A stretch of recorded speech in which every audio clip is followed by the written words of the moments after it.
Hey guys, we wanted to give a shout out to some of the people we have met while recording the Nashville Dads podcast. On this episode, we wanted to highlight Brandon with Nashville Restaurant Radio. If you're interested in the Nashville food scene, this is the podcast for you. Brandon has some of the most influential people in the Nashville restaurant community on his show. So check it out. Follow them on Instagram at Nashville Restaurant Radio. Welcome to another episode of the Nashville Dads. This week, we have on Chef Arnold Myint. We talk about his journey with IVF and surrogacy and how he's preparing to become a new dad. We hope you enjoy.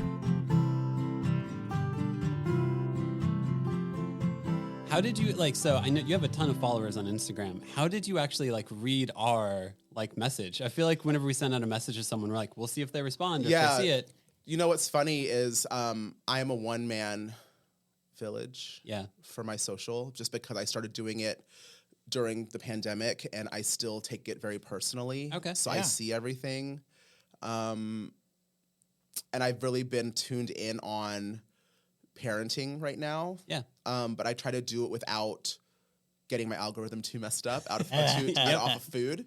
So anything that pops up or that I secretly can follow, I start to listen and follow. And so I guess that's how it kind of was on my radar. That's cool. I saw the word dad. And you're like, Nashville, those two words correlated to Yeah. you.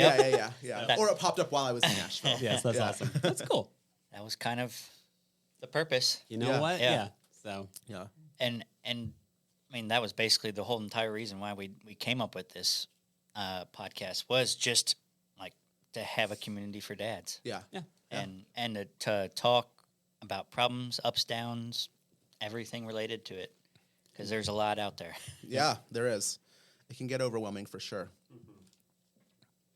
Very much Did so. the lights just dim? Did they? I don't know. Sorry about that. Have we started? Yeah. Oh, yeah. Press record. Yeah, this, Great. That's good. So, That's awesome. We try to be pretty chill and I pretty love that. casual.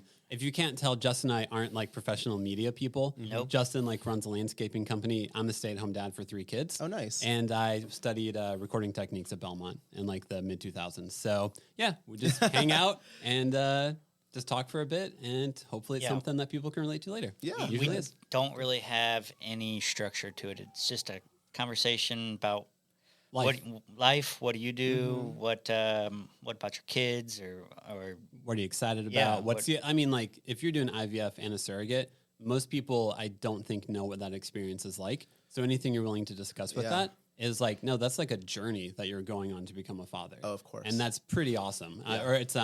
It's exciting to hear more about that because I know nothing about it. Yeah, it's quite invested. We can dive right into that. Yeah, if you want to. Yeah. Unless you wanted more of an intro or anything. We can do intros later. I think this is how my social media works. Eat the food first and then tell them how you make it. There we go. You get the beauty shot at the end. That's right. So yeah, I want to touch base a little bit. I know when we first reached out, I wanted to say, the reason behind it. It is very cool that I have this opportunity to do IVF and surrogacy, but it's also kind of an eye opener to people like me who are gay and single men, not necessarily gay men, but single men that find a lot of obstacles in the journey around the nation. I'm from Nashville, and I feel like many times in my social life or in my identity here, I'm very very much the exception in terms of how I work with the community and how I'm viewed, but I'm really not the exception in terms of having a child.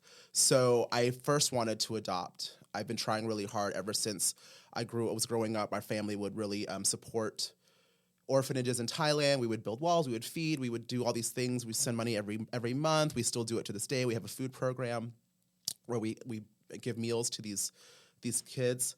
And I was just like, wow, this is great. I'm not an adult yet, but I'll have my pick of the litter, for lack of better words, right? I'll have so I could do this. And it started to be okay, international adoption is weird. Even in Thailand, they won't adopt out to an American single man for stigmas of other things that I just don't want to get into because it just grosses me out. Yep. But so then I was like, oh, that's okay. I can do domestic adoption. And so I reached out and try foster or whatever. And just even in foster care or adoption for a hetero couple or a straight couple, is very difficult in terms of classes and the programming that you have to go through. I can't do private classes. I have to go to the class on Saturday morning. I don't have Saturday mornings, things like that. So I've talked to a few agencies here. I talked to the state and things like that. And I get to a certain point where, one, I have to declare my commitment of faith Okay. to all these organizations. And this is like at the very end, and I wish I knew it at the beginning, yeah. and then, or I don't qualify because I'm a single man and I'm also gay. Yeah. So these roadblocks or these like sudden stops for me just started to get frustrating, and what sucks the most is, don't tell me this, like don't add salt to the wounds, but we really think you're a perfect candidate and we'll do everything we can to help you do this, but our organization can't. You'd be great, and I'm like, except for these little details about your life. Yeah. You're fine. If You're good. You're good. You're you know, good. I was like, okay. And so I'm like, okay, well, that's just my reality on this. Yeah. If I was a single woman, it might be easier. Yep. Do you think if you were married or had a partner, it different? would be a totally different ball game. Yeah. Yes. Okay. But the qualifications that took me to this denial stamp, I overqualified even with a partner. Okay. It made more than most part, you know, like I had everything that I checked everything off. So then I was thinking, okay, well then I'm going to move to California and become a California resident so I can deal with them and work with them and have them work with me. Yeah. And that's where this process started to happen. Oh. So I found someone that through my food, TV, and media stuff who had a friend that was a surrogate, and we started talking, and she was going to do independent surrogacy with me, but then she ended up finding a partner and getting married and getting pregnant. So I was already signed on to this agency in San Diego. I mean, I have no ties to San Diego whatsoever, but I already had everything there. So I'm like, well, I already invested in all this there, so let's just go for it. And this was about 3 or 4 years ago, actually. Okay. This is, so this is a is a major journey for me. Yes. So I ended up signing with this IVF company, and you look at candidates for egg donors. Okay. Right? The process is that. So you get a Rolodex of pictures that look like dating apps. You swipe left, you swipe right. And I'm just like, dude, if I was going to do this, I could have just done this not through the agency and just been on my phone. So you get all of these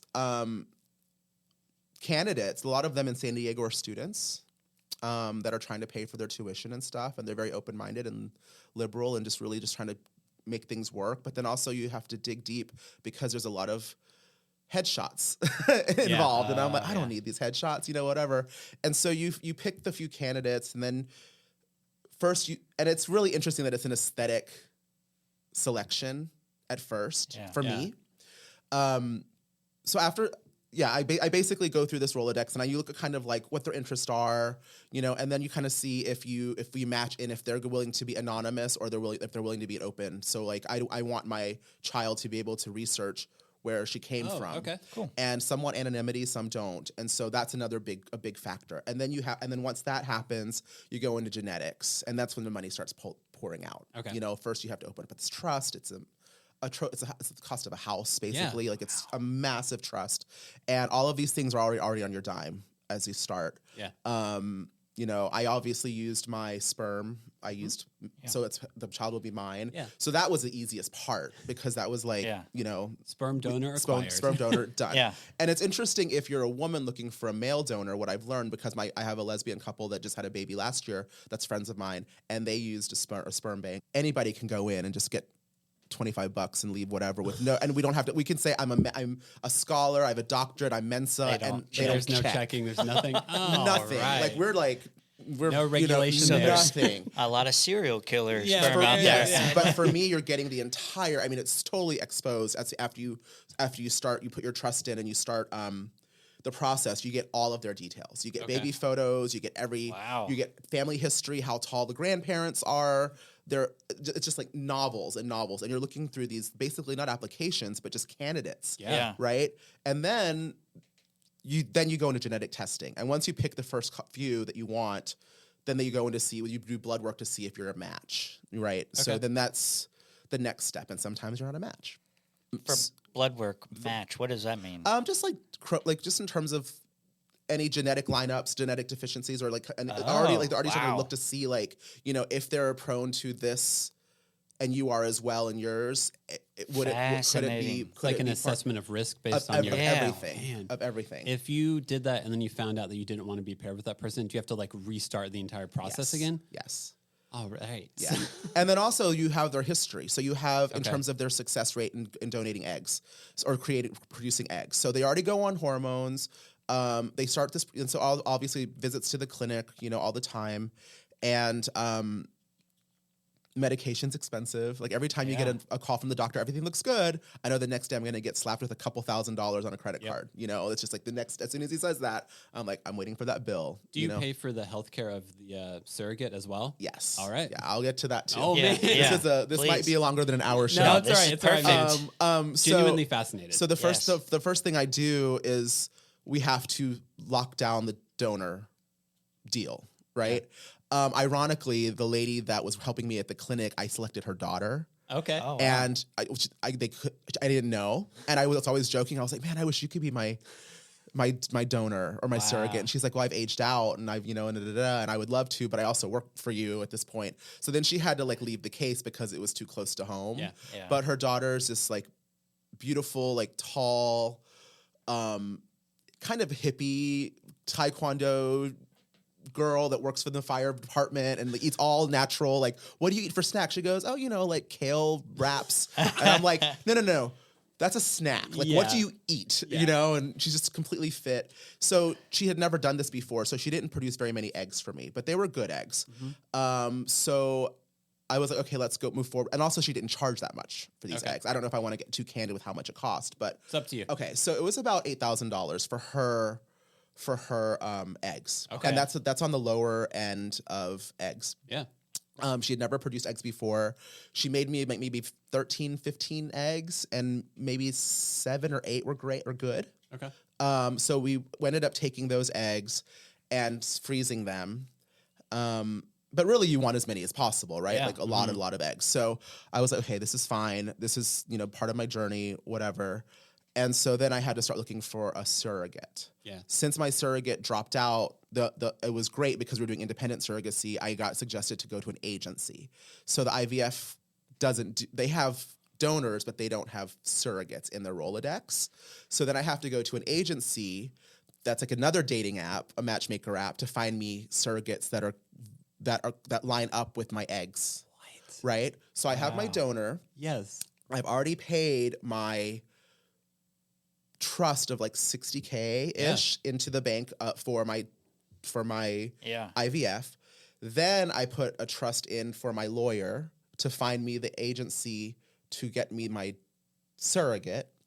And then you start auditioning surrogates, for lack of better words, right? So you start matching with these surrogates. And luckily, they were like, there's this one woman, her name is Joanne, and I'm saying her name because she's very open to. She has a blog, and she's very successful. And with her process and her end results. So she's great. She lives in San Diego. We would love you to meet her. And she just had one, and she's ready to go. By the time you get all this stuff taken care of, she'll be ready for another one. So we met. And she's fabulous, and she's my current surrogate. But, once you meet with them, it's the same process. We have to line up completely 100% on everything, on all of our moral standards in terms of what we would do if there was any kind of complications with her, with the child, with the process, whatnot. And then she started, and we matched completely with how we wanted to deal with it. I mean, things like, Down syndrome, cleft palates, lip, everything comes into consideration. Now, if you didn't match, were you able to negotiate at all? No, you don't really. So my first surrogate was half Thai that I wanted, and she was a student, and she ended up getting pregnant and was a new single mom. And then when she found out I was a single dad, she's like, she backed out. Okay. We had the one thing that didn't match was that I wasn't married because she was, after her experience, she didn't want to put a single parent through what she had to go through. Sure. And so I went to the agency. I was like, well, can we discuss that? They're like, you never push because it causes this kind of like weird tension from the start that isn't going to be, if anything happens, you're like, I told you so. Yeah, it's very delicate. So as soon as you delicate's the word. So you kind of like let it go, and you're very respectful, and you don't, you can't lobby. There's just it has to match or it doesn't. But I like you. Yeah, but I like you, and I want to do everything for you, but not with my organization, So I met Joanne. Joanne's married. She has had, I think, 6 successful surrogacies, and she's had 2 of her own. Okay. And so I basically kind of joke, and I'm like, have you just always been pregnant? Yeah. And her husband's like, yeah, she's really good at it. And he's and the cool thing is with this is, well, the cool thing with them is he works with a really good job for the state. So her pregnancy is covered by his insurance. Oh, okay. Wow. Which blew my mind because it's not his kid. Yeah. Right? That is surprising. Yeah, right. It's crazy. It's it's insane. And that saved me so much money. Yeah. I bet. Because I had to open a trust for the insurance. Yeah. I had to open a trust for her fees once she got pregnant and all of her medication. Plus, I had the attorney's trust for both sides. I'm paying for her lawyers and for my lawyers. Okay. So this is a lot of investment, and it's all just sitting there. And every week I'm like, oh my god, and plus medication. Yeah. So this is round one, mind you. This donor that's from San Diego, the firefighter, karate girl. We went first round, and immediately Joanne thought she was pregnant. She tested herself like a little prematurely because she was excited, and it didn't take. And so because it didn't take, my doctor was like, well, her other eggs aren't as strong. So I think we should probably look for another candidate. Oh, yeah. So I was basically like, okay, that's $8,000. Let's just be done with it. It's fine. Then she got married, and her wife was like, well, because they were so invested with me in terms of the IVF clinic, her wife offered her eggs. Yeah. Younger, like 21, 22-year-old.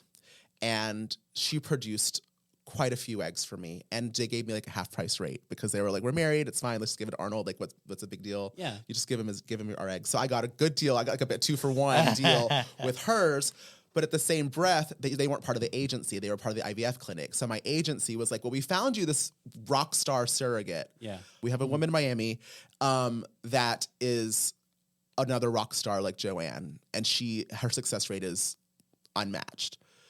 Her rate is $25,000. And I'm like, you know what? Fuck it. Let's just fine. Fine. You forget that you have to fly her from Miami to San Diego on her terms and house her and get her accommodations. Yes. Because she's gonna be the basically quote unquote mother of your child, and not mother, but the most big part. big Pretty component big of the child. Yeah. So she works in hospitality. She works in high-end luxury. Her parents are doctors. We really hit it off. I'm like, she's Dominican and black. I'm like, I can see this like picture of this child really working out well. Yeah. We really hit it off. So she came the same time my, Oregon lesbian couples eggs came in, and we just did 2-for-1. We just double downed. Okay. And so I ended up getting like a total of 20 perfect embryos between the two of them. Like I could have 13 children if I wanted to, or if I could afford to. At this rate, this is still Joanne's on hormones this whole time. And I'm like, do you want to do this? And she's like, hey, I'm about to tap out. Like, this is exhausting for me. Every time we get off them, they hurt. Like, I've got 2 kids of my own. It needs to happen or not. So the agency said, let's just double down. Let's put 2 embryos in. Yeah. So the 2 best embryos, ironically, were 2 separate ones. One was from the Oregon couple, and one was from the Miami woman. So I had this one blue-eyed, freckled, white girl Thai, and this Dominican black Miami, like hippie living off the land, living at the Four Seasons, going into this Filipino white woman, with a pseudo-Arabic doctor. I'm like, this is a blended family already. This is crazy. That's awesome. So we put these 2 in, and then only one took, which was the Miami donor. Yeah. So long story short, or to cut to now, I'm 31 weeks. I'm 31 weeks pregnant with this one child that's on its way. But that's the journey, all in San Diego, and I've flown out for the ultrasounds also just to be there, part of it. Yeah. It's interesting at the hospital because Joanne jokingly says, like, you can come in, it's your baby, not mine. And I was like, oh, actually, you know what? It really is. Like, it's true. Like, I just walked in without any kind of. They already knew that this was my child, which is kind of interesting. So That is insane. That Like, just a lot, seems right? exhausting too. Just What gets exhausting is when the invoicing comes because you don't know the path. Yeah. And what I'm really grateful for is that I was suggested to not do it independently, and having the law firm behind it that knew and having them like it's their specialty really helped. But what you didn't know was, oh, I only need $65,000 to have a child. No, you need $365,000 to have this child. The fee is $65,000 to the surrogate. that's just one component. That's one component. That's what she's getting as an allowance and as her payment to have the child. Then all these pluses, and all of a sudden once you're in, you're like, oh, $8,000, no big deal for medication. Yeah. Oh, now it's $45,000, and literally it's like, can you wire it tomorrow? And I'm like, yo, my mother sold egg rolls for $1 to Belmont students. Basically, yes. There aren't even 45,000 students. No. Close by, No. like how am I supposed to do this? So I'm like, sure, great. Yeah. And she's like, let me tell you a secret. Get a credit card. And I'm like, you don't think I have those already? How do you think I paid for the $65K? Yeah. So I've been slapping them on credit cards at this point, just in keeping them as a track record of things, and then that's what I've been able to use points to fly back and forth and do stuff. But it was a great suggestion because I was trying to drain my cash flow. Yeah. But I wasn't getting incentivized for it. So that's a little tip for those of you guys that want to do this journey. Get some good credit before you invest into this child from jump, because it's helping me now. So before you started this journey, did you you must have really wanted to become a father. Did you know that this is all that it would did you have any friends who had done this before, or were you kind of pioneering this on your own? Andy Cohen. Yeah, that's the only other person I could think of. And he was my boss for a little bit, so I kind of watched that journey. I mean, not that we're tight, but we communicate a little bit. And so when this happened, it kind of greenlit that it's on radar now. This is possible. Yeah. There's an option for me to do this other than adoption, which is I was kind of just like, what do I do? Yep. But I've had friends. I started seeing a lot of babies during the pandemic. Does that make sense? We both had babies during the pandemic. So and I started seeing a lot of dad journeys and gay dad journeys and single gay dad journeys. Because I was living in Joshua Tree at the time, and I guess my algorithm, my algorithm, I was hiding in Joshua Tree at the time. My algorithm had me with all the people around me that were having babies, and I was like, oh, these are guys my age that are having kids. This is interesting. Let me go to the LGBTQ center and see what this is all about and do some homework. And I started reaching out to them and getting guidance and you can actually do this. And I'm like, okay, this is cool. But I've always seen myself as a father. I've never seen myself as a husband. Okay. So I mean, I guess everybody has storyboards. It's not just a fairy tale for little girls, right? No, my mood board or my book and goals is to the nursery and raising the child and creating something to share that I've been blessed to have in my life. Yeah. So that was my main motivation. Yeah. And also I think just with both my parents passing as of recent, I was just like, where does this go? Yeah. My life is really blessed. I don't know what else I could want. Yeah. Everything I've ever put on my bucket list, I pretty much have checked off. Yeah. That's awesome. So how can I share this? And I've always loved kids. So I know it's different from being the cool uncle, but it's why not? Yeah. And if not now, then when? Right? That's the biggest thing too. It's I'm not getting any younger, but I'm living a great life. Yeah. Yeah. I'm a very colorful, youthful life. And when my friends told me that they were having a kid, I said, why now? You guys are so busy. One was producing Stranger Things and just going crazy. Cool. Yeah. And I'm like, what are you, how? And they're like, well, we just did the math. And we don't want to be in a wheelchair. Yeah. Or, geriatric. I'm knocking on wood, guys, right now.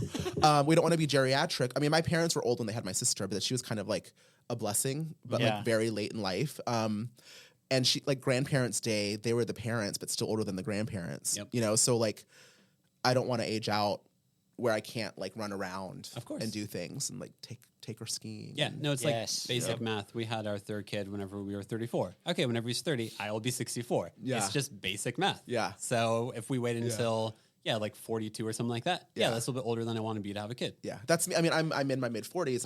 I'm doing my math. I'm like, wow, I'm a young mid 40. I feel, but it's still like I can't. It hurts to get up sometimes. Yeah, there's still just basic math. Whenever your daughter turns 20, you'll be in your 60s. It's just how math works. Hopefully, she's an old soul, and I'm still, and I'll be young, so we'll match somewhere. You have pretty young energy too. I feel like you'll be okay. That was one of the main reasons why we had Ada. I mean, I was 37 or 38, and we're gonna have one more. I will be 40. When we do, probably. But my dad was almost 40 when he had me. Yeah. And like he's 77 now.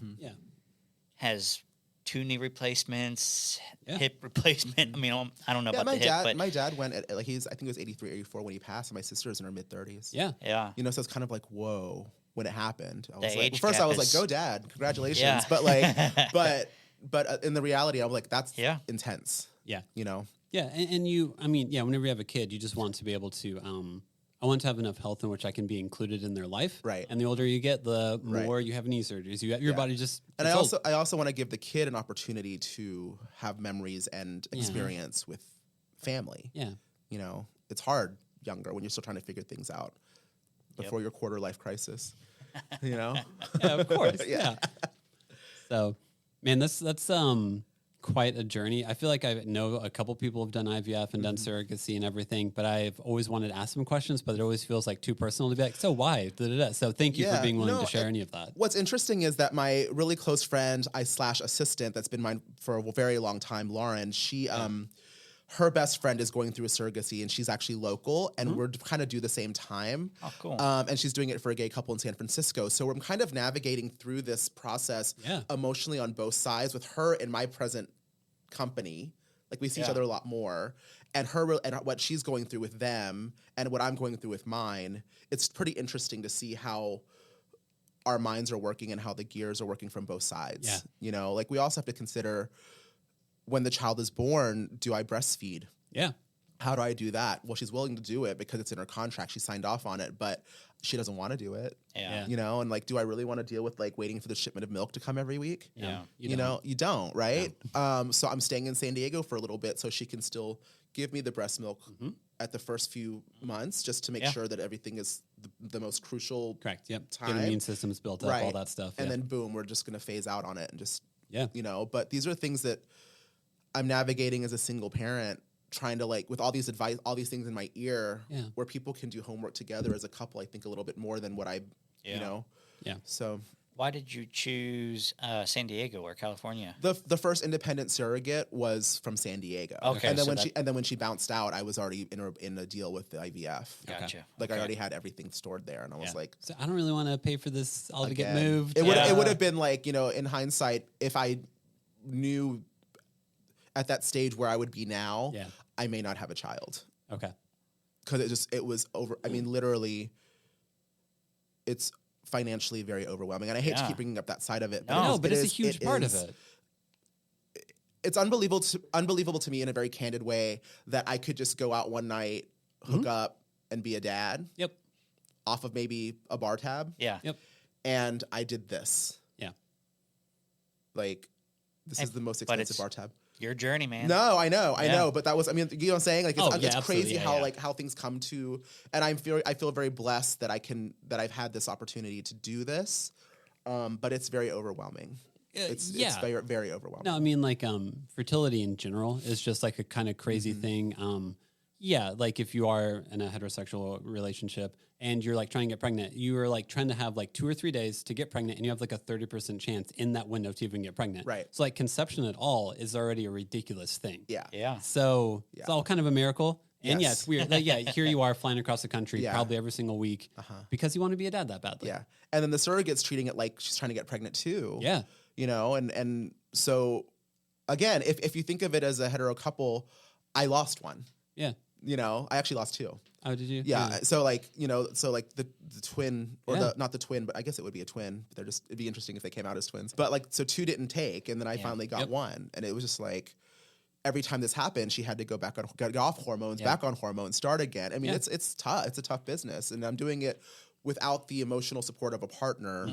You know, and the journey for me is almost like I want to be invested with my surrogate, but she's not emotionally investing as much as she should because she knows it's not hers. Yeah. Yep. So she's kind of saving herself as well. So you're kind of being very sensitive and respectful of that as well. Yep. You they know? have some walls up, and it makes sense why. And like her kids too, they know that it's not their, that's not growing, but they're growing with it. Yeah. And the husband's there too, and he's cheering me on, but at the end of the day, what's their relationship? You know, you have to be very cognizant of their That's relationship. gotta be tough. Yeah.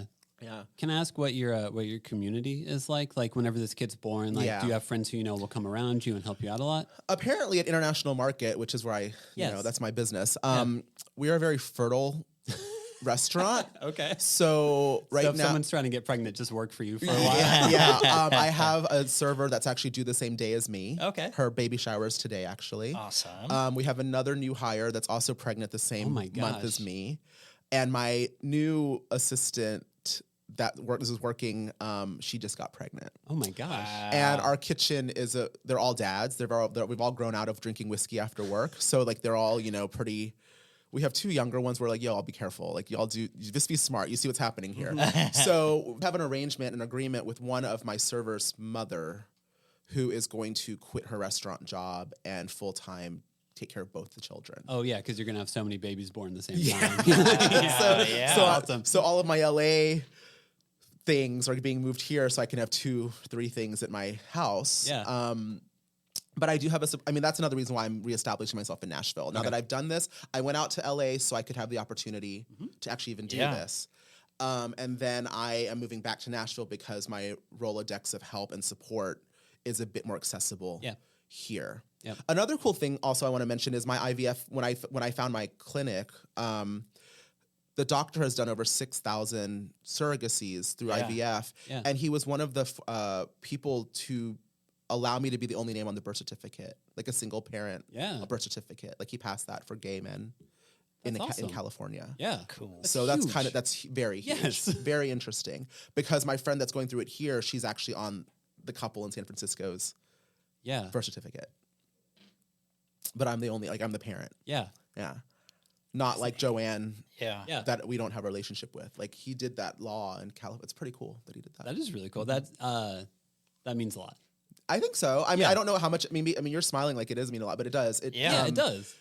Yeah, because it's you're putting in a ton of work, money, finances, mental space, all of this to birth this child, and for your name not even to be on the birth certificate, it's like, but it's my child. Like, I love this child so much. So it's and it really is your child. Yeah, it's yours. So like, put your name on the birth certificate. Yeah. So man, there's so many just intricacies to that whole entire process. You have to get everything right for it to line up and actually work. And that's why I really advocate for going through. I probably could do it again without this much stuff. Yeah. But as a first timer, just trust that these people are in these positions for a reason. You know, they're also my therapist. And when I freak out and I'm texting them, they're on speed dial. They answer right away, and I'm like, "What is this?" Like, I'm at the grocery store getting bills left and right, and I'm like, "I don't know what this means. I didn't. You know, can you please tell me?" Yeah. And then I'm also like, what does 31 weeks mean? Yeah. And she's like, this is what it means. Yes. You had talked about how similar to couples, you don't have that other parent. Do you have a certain friend or family member or something like that? Or do you just rely on that village of your It's the village. If you're asking if I have a partner, I don't. I'm single. No, it was just having somebody that you, like that one person. I have a couple. Yeah, I have a few, and they're all parents. Yeah, and they're all very. They're all surfacing. I wouldn't be coming back to Nashville to do this if I didn't think that my support staff, my support team, is. Because I would not be able to without a village or with just a certain somebody. I would not be able to do it. Yeah. So quote me on this in a couple of months when we do a follow up. Yeah. The second you guys got pregnant, everybody is an expert because everybody's been through it, which is very valid, right? Yeah, everybody has their opinion on how they do things. Yeah. Imagine me getting all these from every which way, and I'm in my sister's generation right now. Her posse, they're all having kids, so everybody in her group has like baby fever, right? Yeah. So I'm getting what you should buy, what you should do, what you should read, what you should download, what you should colors and everything. Yeah. And literally, I started to go down that rabbit hole maybe about 6 months ago. and everything in my Amazon cart is still sitting there, and I've not read or taken or anything, knowing that like it's just going to happen. Yep. I'm just trusting the process. I have really great instincts. Yeah. I work with grown children all day long. You know, if you manage people at all, you work with children. You know, I've worked in sports. I understand first aid. I understand primary care. I understand how to like intuition. Yeah. You know, I think I can Google it fast enough that I can figure things out with a certain, with like, I've got a nurse with me to show me the ropes, but I'm not going to stress out over that. I think that'll just come organically. Yeah. Yep. Just to know that I have the time slots filled is great enough for me. I have people that are already planning to spend the night with me. You know, I have night nurses. I have caregivers. I have friends within my circle that are willing to be, you know, the cool parental aunties and uncles also. That's so awesome. I think that's lined up okay. But again, quote me on that. When I'm like, what does it mean? Yeah, even if you have a partner, like, I feel like whenever my wife and I had kids, our firstborn was 10 days early, and the birthing process or labor started with her water breaking. That's normally like the last phase of labor is the water break. So like, we're at her house, and she's like, I think my water broke. And I was like, why did your water break? That's 10 days early. This isn't like, so every plan we had didn't really mean anything the second the water broke. So no, we were like in the hospital. They're like, what do you want to do now? Like, I don't know. I didn't think any of this would happen today. Sure. Let me try to pivot, I guess, for the biggest moment of our life. Exactly. All I know is everything, all the due diligence that I could do up to this point, it's like I have the things that I need. I've got the bottles, I've got the clothes, I've got the nursery, I have the house, hopefully, when I get to San Diego. If it's there, please. And I also anticipate the time off. I have the time off to just sit there at the crib and stare. For 24 hours every single day. That's all I'm expecting myself to do is just stare and just soak it in and be reactive to whatever comes to me. And that, you know, and I have everything else lined up just in case on the side to grab if I need it. And I have 2 people at all times for that first month. So that should be okay. It should be, I hope. That, really, I mean, that is, man. Right? Yeah, you got to have that help. Or at least that, for me, I had to. I was an ego. I had my ego in check after about 2 weeks of, oh God, I need help. I can't do this on my own or with Haley. I think there's a lot of American culture that tells you should be able to provide by yourself and that you are enough in some ways, or it's possible for you to be enough. And a kid constantly reminds you like, oh, I'm probably not enough. I need more friends. I need more people to come around me. And I'm just I can only do this successfully or with sanity if I just trust other people to help me out. So if you already have like your Rolodex of like, here's who I call whenever I don't know what to do, then you'll be fine. And I think it's more like I'm not putting all of my expectations in 1 or 2 people. It's like, if you're going to give me 4 hours, I'm going to take those 4 hours. Like I'm expecting those 4 hours from you, you know, like, and I'll hold you to it, but I'm already doing that like kind of schedule. You know? So, again, we'll see. We'll see. Have you? What's some parenting advice that's been given to you so far? We should ask more guests this question because this is always a fun question. Well, being the social media person that I am, or it's more products. Oh, okay, yeah. You know, and just diaper advice has been really interesting, like which route to go there. And I'm like, oh my God, this is crazy. Because it's a whole subculture. It's not just like, hey, I bought Huggies. It's like, oh, did you buy the Huggies Swaddlers? Did you buy the Huggies Plus? Or did there's so much judgment in your selection of the diaper. So I'm like, damn. I don't know. Went to Sam's Club. It was the cheapest one. Doesn't cause a rash. I don't know. My sister, you know, had a whole bunch of wipes because she has 2 baby dogs, and she's like, take the case. And I'm like, I don't know. I can't do sure, Kirkland, love you. Thank you. Yeah, it's fine. Kirkland, that's Costco, right? It's Costco. That's what we use. So I'm just like, okay. So I get a lot of advice to that. A sleep training. Oh yeah, is a big one that I'm getting a lot of advice on, and I don't.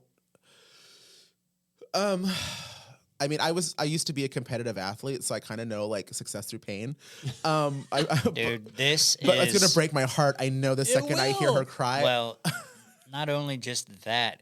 The sleep training for her to be able to sleep longer, for you to be able to sleep longer. Because without sleep, man, that hit me hard. So does that? So now I'm going to ask you, like, but with the sleep training though, I know I have one day a week that I'm going to be sleeping. Okay. I already know that. Okay. Like I already have that locked in with my agreement with my friends. You know, I'm getting one night. I actually have 2. I actually have 2. Good for you. So but they're not the same. Not back to back. Oh, of course, no, that's way too greedy. But but I already have that in the plan. in terms of training, it's separating from me, right? The sleep Yeah. training is like me just like completely like putting her in her room and just like, that's you, kid, right? And just having her hear her cry herself to sleep. Yep. We co-slept for the first year with most of our kids because my wife breastfed and she was like, mostly what they want is this. And then in about a year, we're like, okay, cool. I feel like we've created a good foundation where I don't feel like I've just abandoned you in another room. And now we'll figure out the next phase. So no, we co-slept because it just feels so awful to be like, all they want to do is be held. Yeah, And totally. I want to hold them. So Right. or I'm not a good resource to I don't promote it. But your kids are fine. So far. Every Very day, much so. I mean, for us, she was in the same room with us for maybe 2, 3, 4 weeks or so. And I could be getting this all wrong, and I know Haley's going to tell me. But we put her in her own room, her own crib after that time. And because Haley did not breastfeed, we did one day with her, one day with me.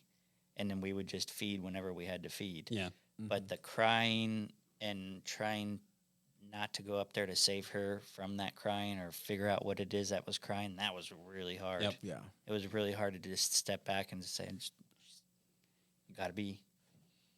Yeah, I don't have a good answer for Yeah. it. It's because who knows? To some extent, I'm sure someone will listen to this and be like, "Oh, you should absolutely do sleep training." Yeah. Like, do Everybody's you? I don't know. different. Like, Every kid is different. Yeah. I'm sure at the end of the day, I can't really plan much of how this is going to come out. yeah, It's You more can- for my you can- sanity, It but is. I already know Yeah. that it's going to be crazy, so I don't need to. You can have a game plan, but know that you're going to have to pivot yeah. and be It's flexible. more like a framework than like Yeah. a plan. You're like, all right, this will True. probably happen this night, and we'll see. yeah. So really, the checklist that all you can control is you have to have the diapers and Yes. overabundant amount of diapers. Yeah, pretty much, yeah. Like tons of diapers. yes. Food. Formula, Yep. food, Yep. clean bottles, Yep. know how to bathe the child. Yeah. Then everything else is like good luck. Pretty much. I like a carrier, like a front facing or carrier. I found very good because if it's a day in which your kid just wants to be held constantly, but you don't want to just sit on a couch the entire time, and you actually want to like wash dishes or something like that. Is that the Ergo Baby? Yeah, like those guys. Yeah, those work really well. Thank you to the person on Amazon that sent that to me, or on Instagram that sent that gift to me. I was very shocked. No, it made a massive difference for all of our kids because there's days where they just scream a lot. And It you're like, this worked. is what I do. Worked for all 3 of his kids. Did not work Yep. for Ada. Really? much. Yeah. Yep. Like- Did not. We had to hold her. Yeah. And that might be why my shoulder constantly hurts. It's why mine does. Yeah. No, it's find a chiropractor. That'd be the other thing. That's to lined up. suggest. I actually lost some weight just so I could have that weight back on me. Yeah. Yep. I think I read an article about this with the hormones or pheromones or whatever of her being pregnant. The dad's body just knows, stores fat because it's going to the dad body knows that it's Sympathy weight. Sympathy. Yeah. Yeah. We'll go with that. yeah, whatever. You eat a lot of chocolate.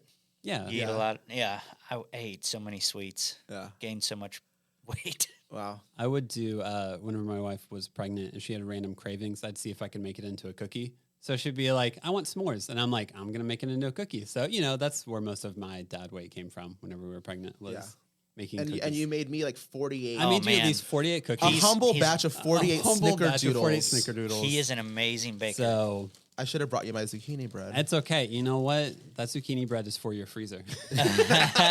These are for my flight tomorrow. Oh my Yes. God, these are a lot of cookies. Yeah, that's a lot. Maybe you'll meet some new friends. Who knows? Yeah. So, Yeah. what's your timeline like? Are you going to spend like 6 months in San Diego, then hopefully move back to Week- Nashville? Just weeks. Okay, weeks. cool. So I'm going to go out there at the end of September. Yeah. It's ironic. I'm filming a show the last 3 days before I go on paternity leave. Yeah. So I'm filming and then I go and I move in. Hopefully, like I said, into this rental that I just wired a ton of money to online. Hopefully it's there when I get there. And I'm setting up camp for about 6 weeks. Okay, with cool. an extension, possible extension should Sweet. I need it more. But really, I shouldn't fly with the child too soon. So Yeah, that's what correct. the pediatrician said. And I'm just trying to buy time. I also have a place in LA that I could go to if I need to. That's not a rental. But I just wanted to be close to the doctor, close to the surrogate, and close to my first pediatrician. Yeah. They're all in San Diego. So Smart. Yeah, just plopping down. It's interesting to say, it's going to be a good break, which I know it's not. but I'm not going to be physically running around tasking at the restaurant or doing stuff like that. I've already kind of clocked myself out for the whole winter. Yeah. How many months before you start going back to work? Or I mean, knowing me, I'll probably want to start working like within a week. But I anticipate coming in and like laying. And we already have like our new menu and stuff is already set for winter as of yesterday. So I already have things just to push, print, send, and like implement. So we're done. Like my staff is ready to go. That's awesome. So that's my main stress in terms of just giving service out for the restaurant's brand. I don't foresee doing anything too active. I say this, I lie. 6 weeks into it, I'm judging the World Food Championships. That's awesome. But it's part of the commute. We found this is actually very cool. Okay. We found a small private charter plane that's a communal charter plane, like a minibus. Okay. That seats 20 to 30 people only. That flies from Nashville to Dallas, from Dallas to Burbank. Okay. And it's a small charter airport, and it literally fits like 2 celebrities and somebody. Yeah. And the prices aren't that much more different than a flight from... Really? Yes. So... That's awesome. Ironically, the World Food Championships are in Dallas, and I couldn't figure out the connecting times between the 2 airports from Burbank to Nashville. Yeah. So I will fly from Burbank with my child on this charter to Dallas, go judge the food championships, and be able to get on the plane after the weekend to come back to Nashville and cut up the trip. Wow. With 2 people with me. Nice. And no big airports. Impressive. Literally, you just like walk up. Yeah, you if that's get your first on. flight with your newborn, that's literally, done. it's like this. Yeah. This room is a quarter of the cabin. Okay. Yeah. And it'll just be the 4 of us. Yeah.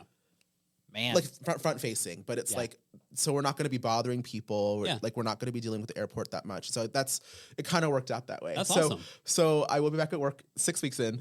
But in to add to that, people are like, do you want to do a baby shower, whatnot too? And I'm like, no, I don't really feel like I want to sit there pregnant while you drink. Yeah, right. Like that doesn't really make sense in my mind, even though me and my server's having one now because she's actually carrying the baby. Mm-hmm.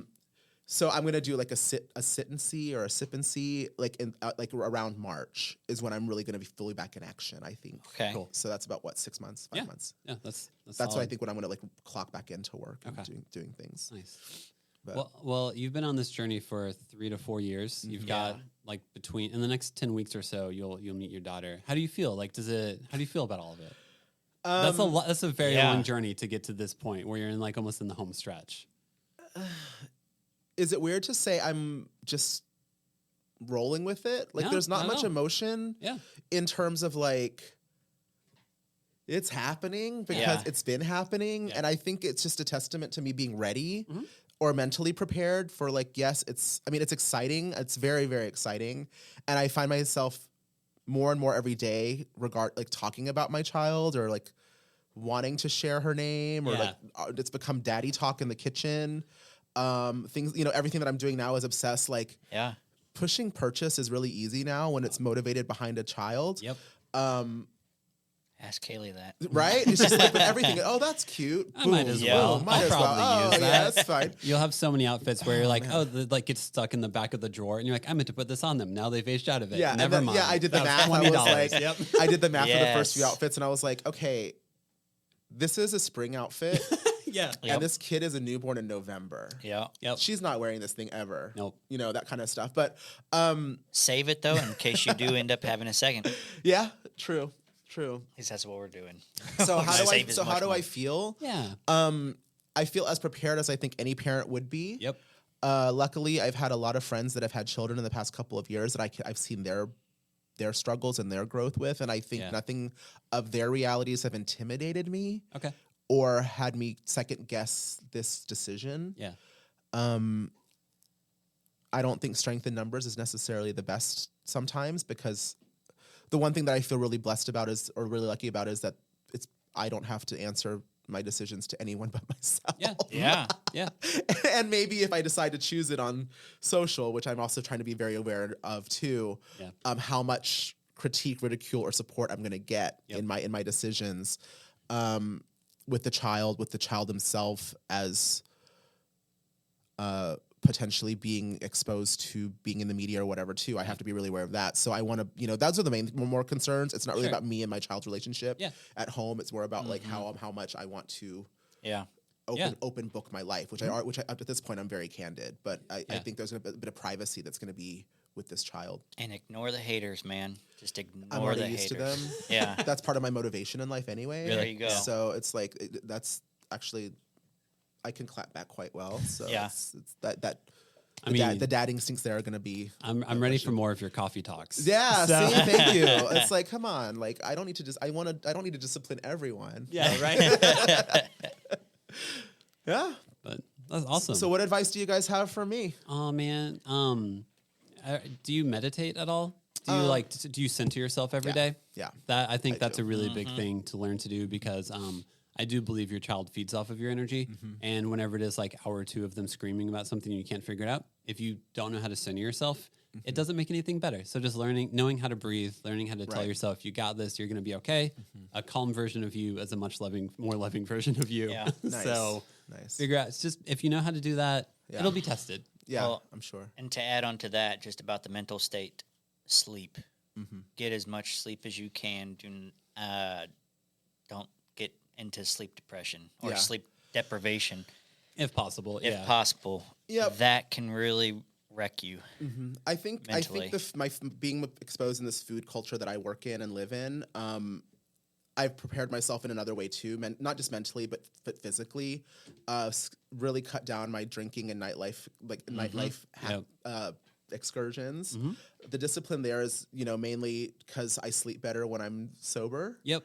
And I also eat quite well to begin with, but really being very aware of what I'm putting into my body just for circulation and nutrition and mental state and getting things in. I mean, I was laughing. I was talking to my aunt in Thailand this morning about how I've been craving ice cream. Yeah. Because it's just the season for freaking ice cream. Yep. And all I want is like a Foster's, I guess here it'd be like a Bobby's Dairy Dip moment, right? So like all I want is like this like soft serve dipped cone, salted caramel every day. Oh yeah. And my staff is laughing at me because all I'm doing is eating 2-3 bananas a day.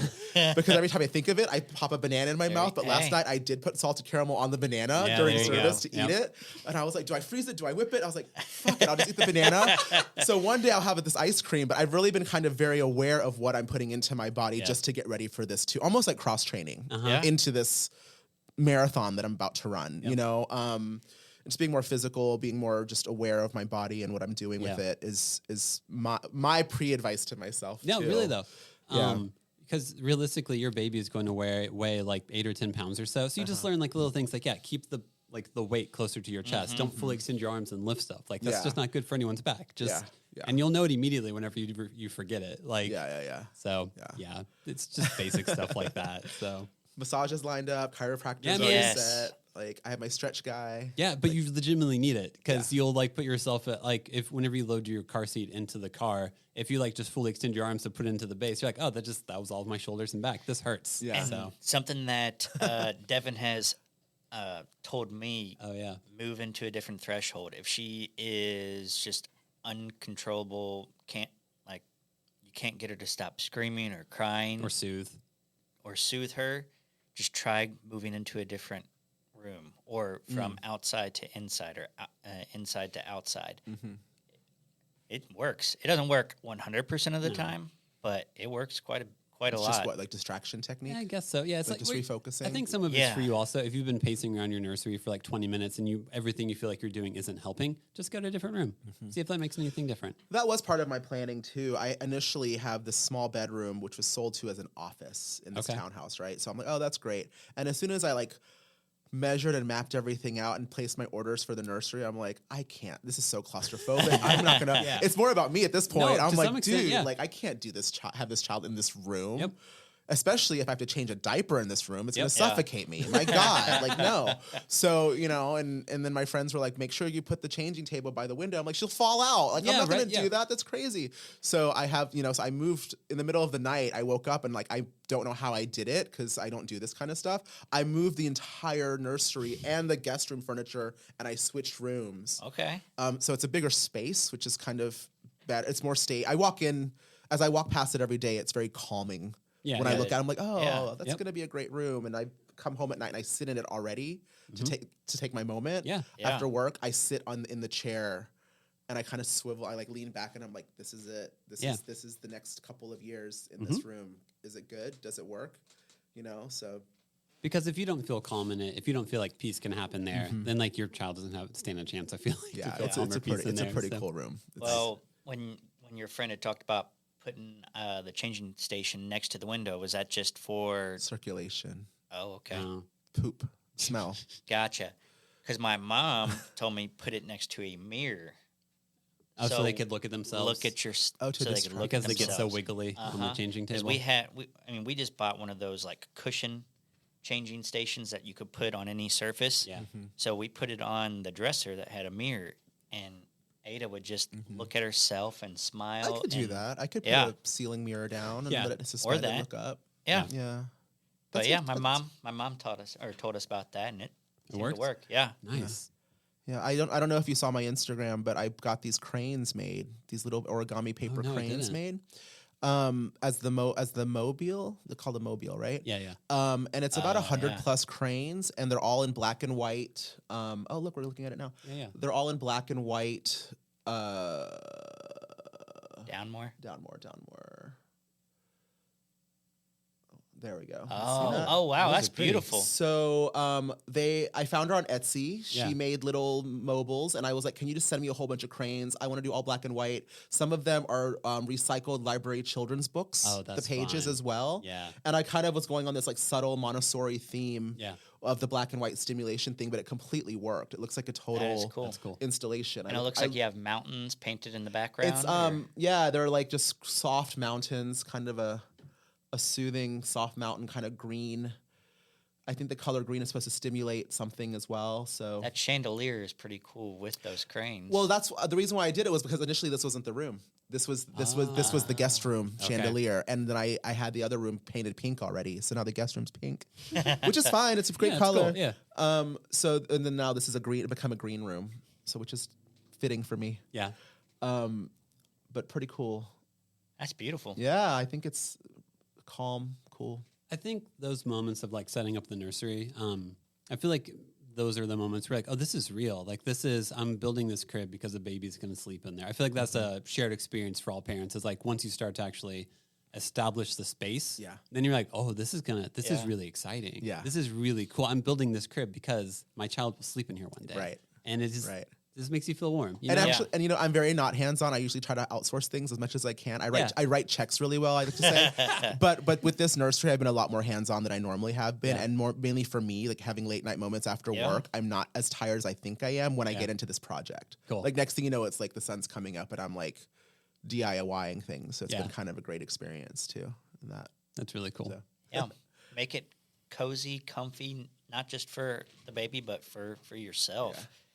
Yeah. I mean, we had to specifically put a chair where, like, I would sit in it, like, this doesn't feel right. Not the vibe. Yeah. Not the vibe. Move it a little bit more. Yeah. All right, this is it. This is it. This is where it needs to be. Yeah. It matters. So It's been. So how we went by normally fast. end our episodes is we ask 5 questions. Normally, the people who we talk to have already had their child, so we chose a different 5 questions for you since you haven't met your child yet. Okay. So we just have to pull it up on our phone, and this is me creating filler as I scroll. So, I'm just a side note while Justin looks it up. I went to Belmont. I'm from Southern Indiana, and I didn't have Thai food until I was like 25 or 26. And now I hate myself because I never went to International Market whenever your parents ran it, because I would just walk by the building and be like, what's Thai food? I don't know what this is. And now Thai food is like my favorite food ever. And I hate that I didn't go to your mom's restaurant more, or like didn't go at all. I had friends who had gone back, I don't know what Thai food is. I don't know what this Thai food is. And now I'm like obsessed with it. Nice. And I will like eat it every single day. Good. Well, have you been to this one? Not yet. Okay. I still need to go. So if you come during the day, this isn't a plug, I'm just telling you. Yeah. If you come during the day, we're still doing dishes that were from her steam table from across the street. And that's a different demographic, different crowd, totally different point of view. And then at night, it's when I throw down and do my stuff. Yeah, you elevate it, I guess, right? I just, it's not really elevating because I didn't invent any of these dishes. Sure. I'm sharing what is not being given to middle America, Nashville, landlocked, shipped from import canned Thai food. Yeah.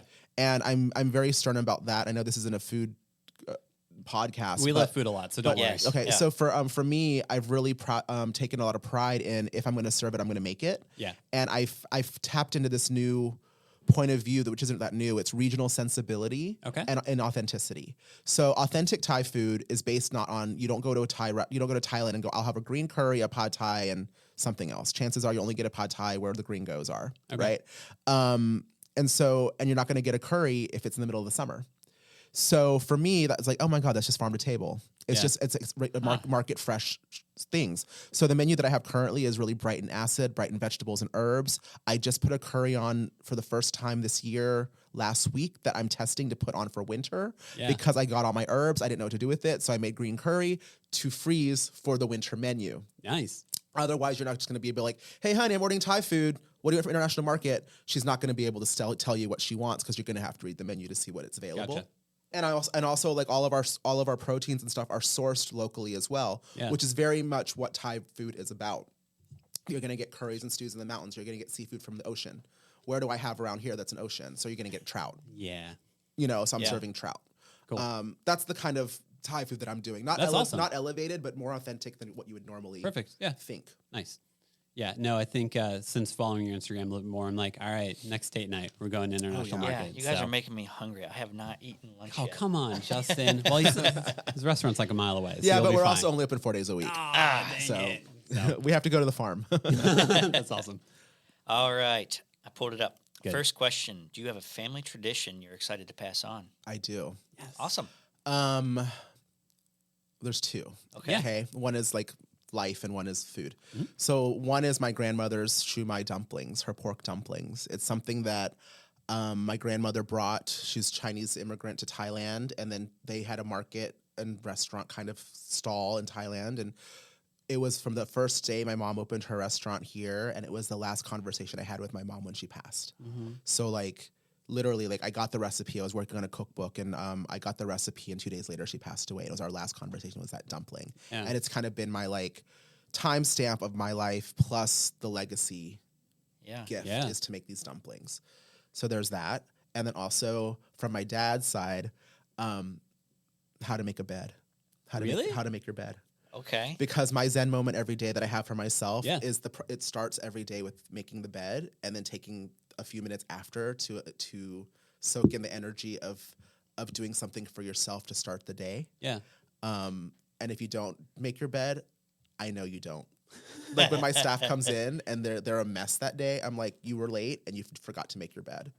So no matter what, no matter how hard I'm scrambling, no matter what we have to get out the door, that bed has to be made. That's fair. So yeah, Nice. That's even at summer camp, I was always the one that made my. I always made my bed was like, you immaculate. thought pristine. Yes, like you thought I was at a boarding school. Yeah, Like, like, dude. I was like, I'm just trying to take care of myself. yeah. That's awesome. Next question. Do you have a favorite TV dad? Oh my god. Yeah.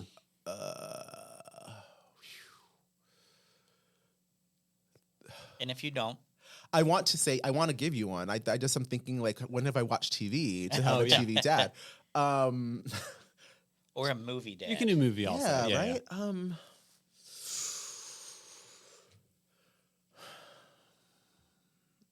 I'll come back to that one. Yeah, that's Okay. fine. Yeah. But I do want to give you an answer. Sure, There's just All right. Next question. Show or movie from your childhood that you're excited to share? a show or movie from my childhood that I'm excited to share. Musical, Singing in the Rain.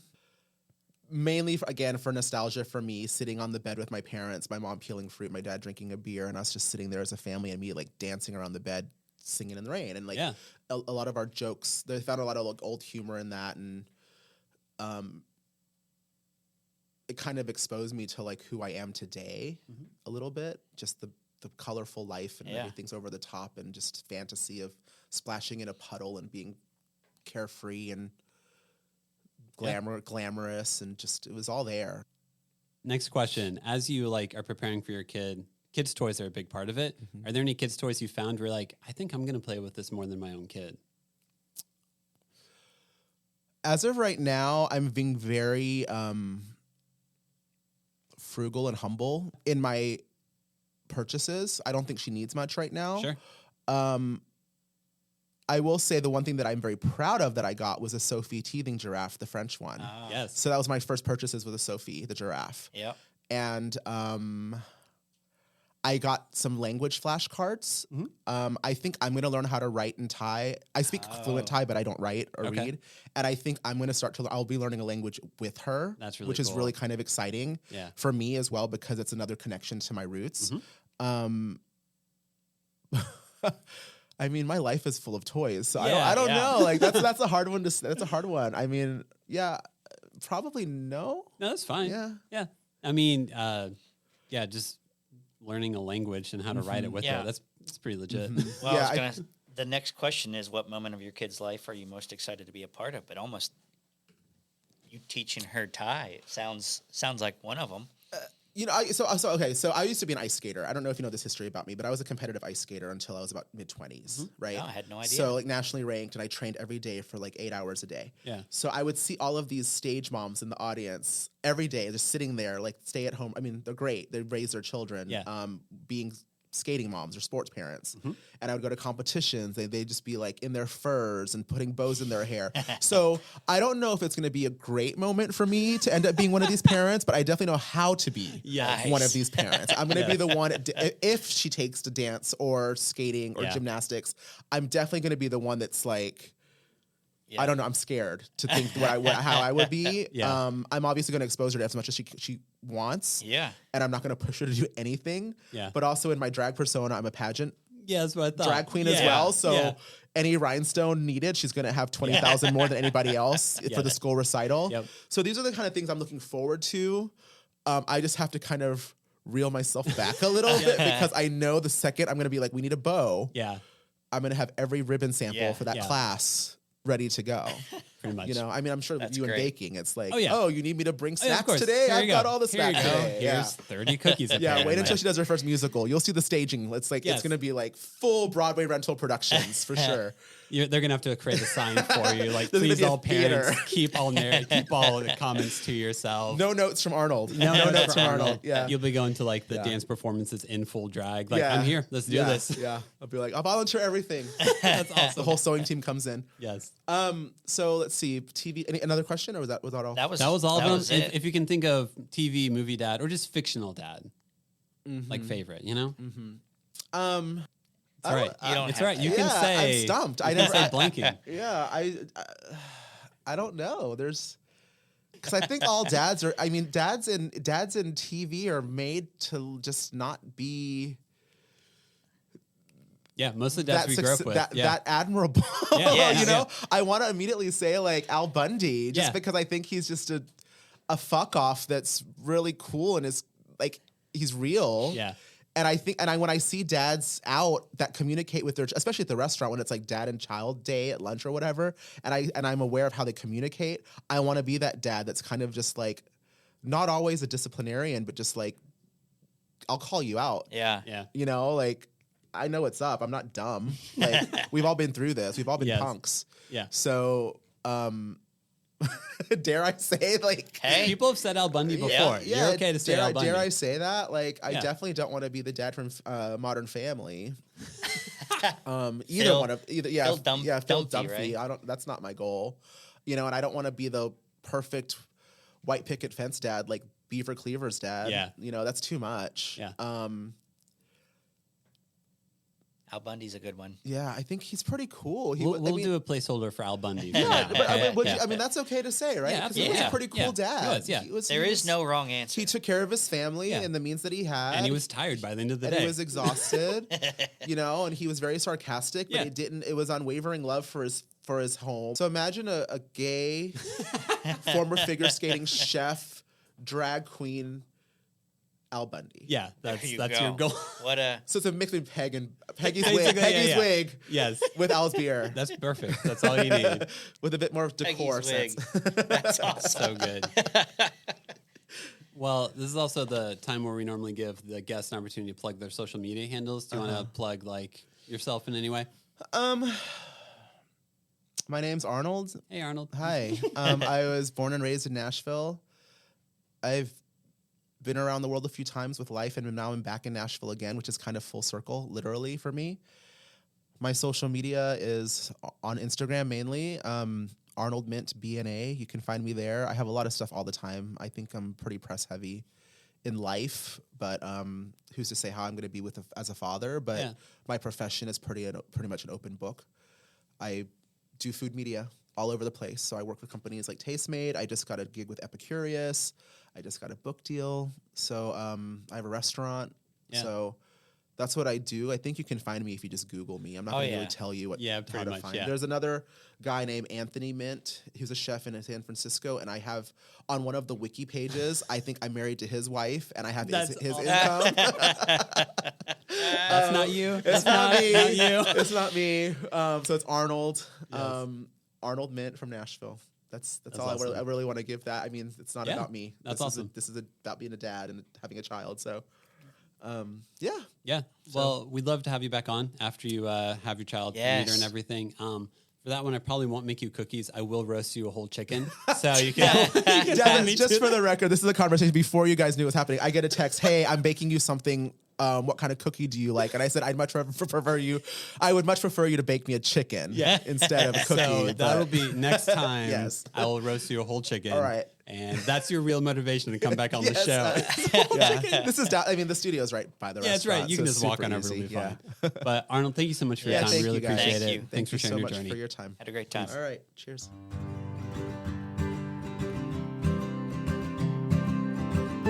Thanks again for listening. Make sure to follow us on Instagram at the Nashville Dads and to subscribe to us on Apple and Spotify podcast. We record at New Light Podcast Studio and episodes are produced by me, Devin.